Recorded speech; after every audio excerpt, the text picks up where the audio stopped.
as Kyle mentioned, we're getting to the heart of the order here. This finish at Wampanoag is what I'm almost most excited about.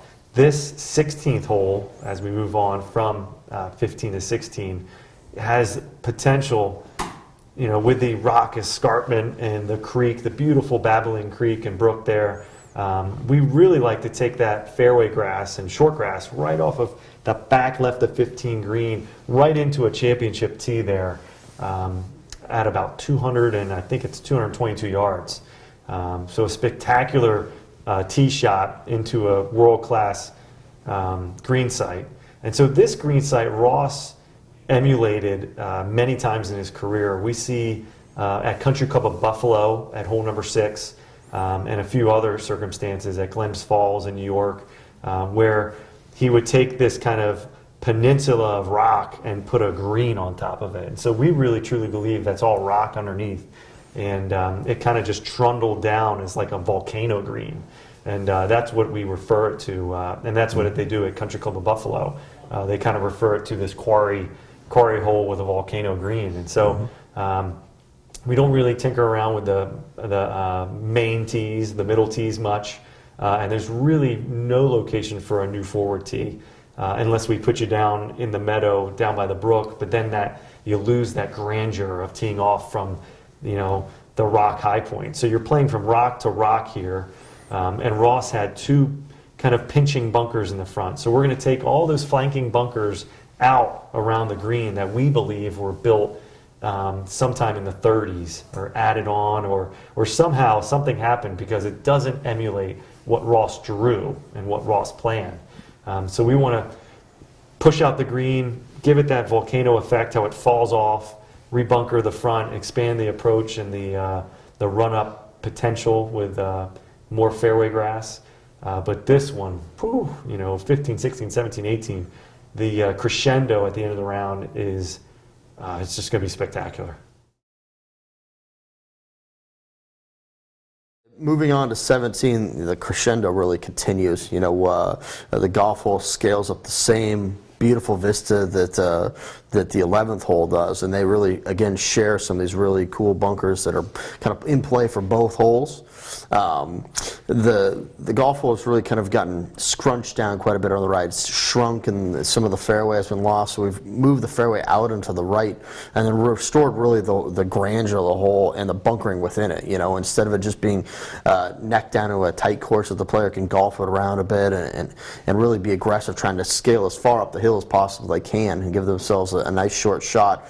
Very crucial because you're going to wind up with a pretty severely uphill second shot. So you really like to get up there and really get yourself a good club in the green and be able to control it to the right distance and whatnot. And this green is surrounded by really, arguably the most spectacular array of bunkers around any of the greens. It's pretty well. It's pretty much a box in one, as they say in basketball. It's surrounded. It's got it completely. It's got it completely covered end to end around the green. So a really fun penultimate hole.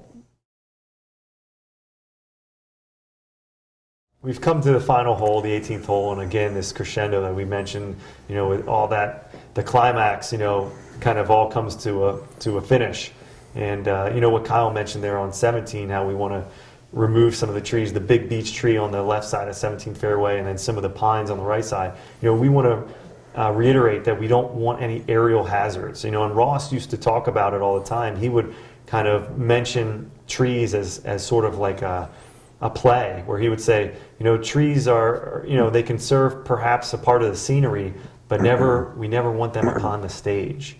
I always thought that was one of the best Ross quotes because it's brilliant. Hey, trees can be a part of the scenery, but we don't want them a part, of the fairway or hanging over the fairway upon the stage, of the golfing stage. And so on 18, we see there's a lot of tree removal or tree thinning, down the right side. The sycamore, we are really highly suggesting that go out in the landing area because it's only going to get bigger and bigger and bigger, and then block the view of the clubhouse from the tee, and then conversely block the view of 17 green and the landforms from the clubhouse and the terrace. So it's going to be a terrible kind of location for a beautiful sycamore in the future. So we want to expand the fairway. rebuild the tees, line the tees up, get a beautiful champ tee further back right off a 17 green, so you're way up high, hitting down to that fairway, maximizing the scale and the topography, and that full effect of going down into that meadow, with the creek and brook, and then hitting all the way back up to that green. So no bunkers in the fairway, expanding the fairway, not really beating you off the tee per se, but again, defending par at the green with the approach here. The approach is the most exacting shot on the golf course almost for the finale. And it has this, Ross almost had this 2-tier green that we think has been lost over time. We're not suggesting putting back the 2-tier green, but we do want to expand the front, rebunker the green surround, depress the greens, or depress the bunkers around the green, because obviously right now they're just saucers that you could almost putt out of behind the green. But giving the hole a lot more options off the tee, and then fairway grass running around the brook and all the way up. So there's many options of playing the golf hole with the creek in mind. Mm-hmm. A hole that we worked very hard on, again, that elasticity and playability. The places where we've added fairway even in between. It's a very big jump for the higher handicap player to get across the creek and the wetland area in between the two sections of fairway. So we've added a lot of fairway, almost like a stair-stepping motion. The players can jump from one dry patch to the next, and really make it to where any player can play this without it being an extremely difficult force carry for the higher handicap players on the second shot. So really trying to make it where it's a really fun finish for everybody, and a memorable finish for an amazing golf course.